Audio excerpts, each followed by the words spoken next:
Hey, in this video, I'm going to be talking about three scriptures, it might be four, but three scriptures that talk about going to church and having a relationship with God. Again, I'm going to be pointing out three scriptures that's going to be discussing going to church and having a relationship with God. Do you have to? Okay? The answer, simply put, is no. Okay? No, you do not have to go to church to have a personal relationship with God. All right? And I'm going to point out three scriptures that is going to prove this. All right? And I'm going to mention a fourth one. Like, subscribe, and share because I need these likes. I've been doing this for a while. Okay?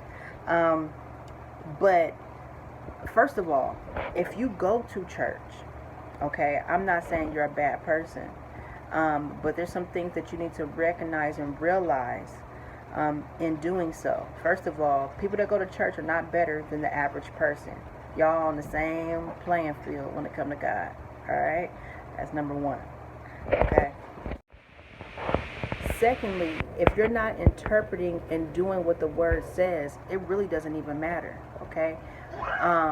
You want to be more, you're going to church talking about Christ, but you want to be more like Christ.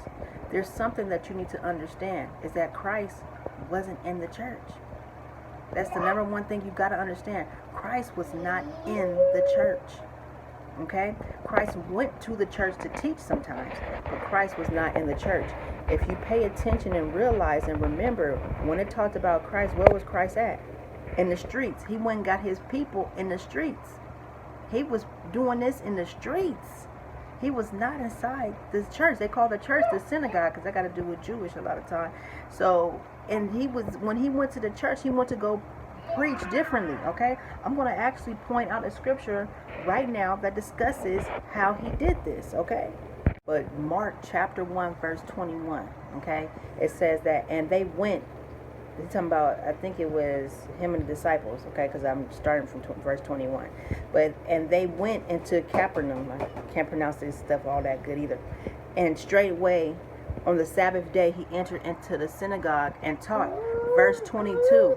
And they were astonished by his doctrine, for he taught them as one that had authority and not as the scribes. He wasn't even preaching like the others. We're going to ignore him. Move out the way. We call him all kind of names. But anyways, okay, get down. Had to get him out the shop. But anyways, the bottom line of that is that they was out in the streets, and then they, on the Sabbath day, right? They went into the synagogue. They went into the church and taught. And he taught what, he didn't even teach like the other ones. He taught with authority.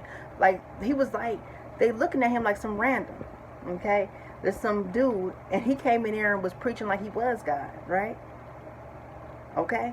He preaching something totally different than what they teaching. All right? So that's one thing. But my point is that he wasn't even in the church. He went into the church to preach. And he wasn't of the church. He wasn't a member of the church is my point. Christ was not a member of the church. Okay? But y'all trying to be like Christ. So this is what you got to know. You're not going to be you're not going to be inside the church if you're out there in the streets trying to have outreaches. That's why them churches that do outreaches and stuff, they're doing their part. Because if it's just y'all's a little membership inside the four walls of that church, how are y'all touching the world? How are you reaching the world? Y'all just got your own little establishment going. Okay? The people that's hurting and all of that is out in the street. The people that's sick and all of this is out in the streets. All right. So, another one that's very important is Acts. There's going to be two coming from Acts. So, the book of Acts, chapter 7, verse 48. This is all coming from the King James Version, okay? So, it says, "Howbeit, the Most High dwelleth not in temples made with hands, as said the prophet," okay? I'm leaving it there because verse 49 even proves it more. "Heaven is my throne, and earth is my footstool. Okay, what house will ye build me?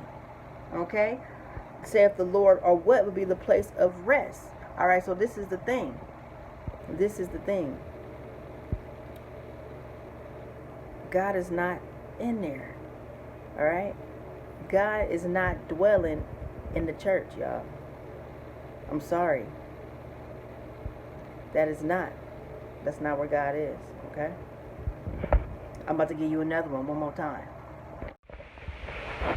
All right, and the other scripture is going to be Acts chapter 17, verse chapter 17, verse 24. Okay, it says, God that made the world and all things therein, seeing that he is Lord of heaven and earth, dwelleth not in temples made with hands. There it is again. God is not in buildings. God dwells in you. That's why it says, that's why you hear stuff say, God said, I am with you, right? And the burning bush, there we go. There go that fourth one. The fourth one I wanted to refer to was Moses, okay, and the burning bush. So we're like, well, if God is not in the church, God's not dwelling in the church, where's God dwelling at? God is dwelling in you and in nature. Why do you think the Rastafarians and all kind of different nations and everything that's going back to nature, why do you think it is that? God created all this, the Spirit of God created all this stuff, right? So if that's the case, God gonna be there in nature. Why do you think they don't want you dealing with nature? They want you dealing more with technology, even though God controls the technology too. But why do you think that? God is in nature. The wind, the elements, right? God is in nature. God is also in you. God dwells in you. That's why his temple's not made in hands. That's why, again, the burning bush said, the Spirit of God said, I am with you to Moses. First of all, the burning bush, that's nature. Second of all, I am with you. I am going to be in you, with you. The Spirit be with you. You don't ever feel the Spirit sometimes? Sometimes God come and tap you on the shoulder. Somebody feels, I felt something. That could have been God. So anyways, I want to keep it nice and short and simple. Bottom line is, now, am I dissing the church? I just want to say this. No, I am not. Okay? Just know that when you go in the church, God may be with you walking into the church. It's not the church itself. And I'm tired of people feeling like this, because you got a lot of people out here that feel like they can't have a connection to God because they're not going to church.